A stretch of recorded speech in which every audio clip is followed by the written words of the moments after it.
Assalamu alaikum warahmatullahi wabarakatuh. Ndugu waandishi wa habari, karibuni katika ofisi zetu hapa BAKWATA makao makuu. Tuna taarifa hii ambayo tunataka ifike kwa umma. Baraza la Ulama BAKWATA leo tarehe 14 mwezi wa 7 2026 limekutana katika kikao cha dharura chini ya Kaimu Mufti Sheikh Ali Khamis Ngeruko ambaye pia ni naibu kadhi mkuu wa Tanzania. Katika kikao hicho, Baraza la Ulama limeazimia kuwasimamisha mashehe wa mikoa mitatu kutokana na mienendo yao inayokiuka misingi ya kiuongozi ya baraza. Mashehe hao waliosimamishwa ni kama hivi ifuatavyo: moja, Sheikh Walid Al-Had Kawambwa, Sheikh wa mkoa wa Dar es Salaam.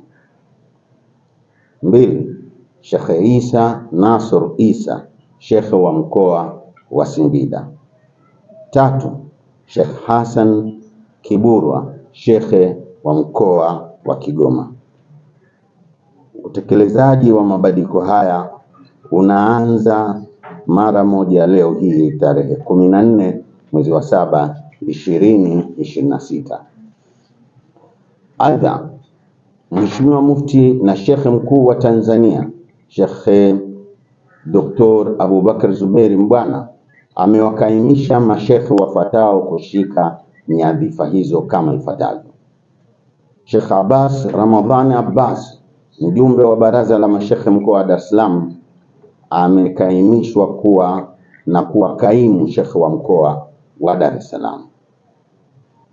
Mbili, Sheikh Isa Ramadhan Simba, Sheikh wa wilaya ya Singida mjini, kuwa kaimu Sheikh wa mkoa wa Singida. Tatu, Sheikh Uwais Muhammad Kiumbe, mwenyekiti wa halmashauri ya mkoa wa Kigoma, kuwa kaimu Sheikh wa mkoa wa Kigoma.